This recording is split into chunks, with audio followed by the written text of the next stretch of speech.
Hello friends, welcome back to my channel Komalika's lifestyle.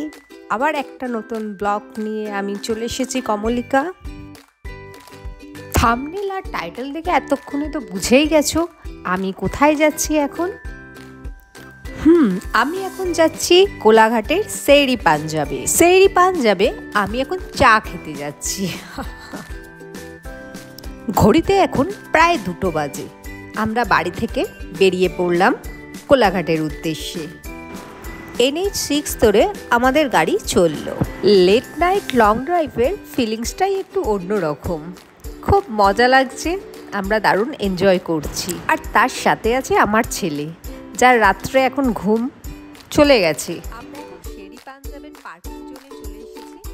এই parking জোনটা বিশাল area নিয়ে আছে, এখানে 200-250 গাড়ি তো ভালোভাবে রাখাই যাবে। এখন সেরি পাঞ্জাবটাকে বেশ সুন্দর নতুন করে সাজানো হয়েছে, ভীষণ সুন্দর লাগছে। মনেই হচ্ছে না যে আমরা এখন রাত্রিবেলায় এসেছি কোথাও। এখন আমার ঘড়িতে 3:30 বাজে, আর মনে হচ্ছে এটা এখন একটা সন্ধ্যেবেলা। আমরা সন্ধ্যেবেলা কোথাও হয়তো ঘুরতে এসেছি।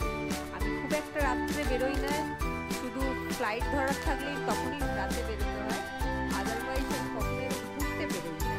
তো আমার ভীষণ ভালো লাগছে। আর এখানে এসে একেবারে আমি ফিলই করতে পারছি না এটা রাত্রি 3:30 বাজে এখন।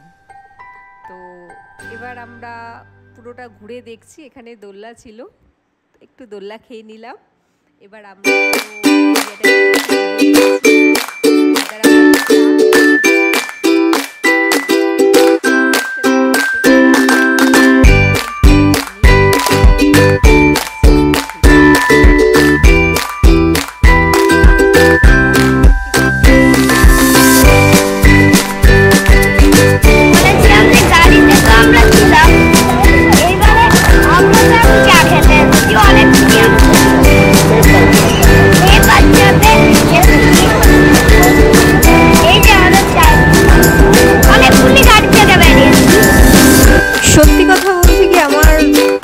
মনেই হয়নি যে ভোরবেলা কোথাও চা খেতে নেমে আমি এত রকমের আইটেম এখানে দেখতে পাবো। মানে যেটা ডিনার লাঞ্চ যেগুলো খাবার আমরা পাই সব খাবারই এখানে দেখতে পাবো।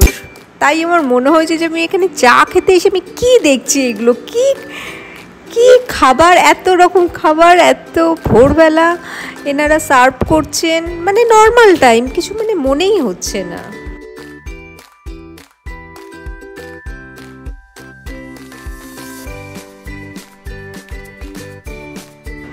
তবে সত্যি কথা বলতে কি, এখানে না এলে আমি জানতেই পারতাম না 3:30-4টের সময় লোক মাটন, চিকেন এই টাইপের আইটেমও খেয়ে থাকে। আমি জানি ভোরবেলায় শুধু লোকে একটু চা বিস্কিটই খায়।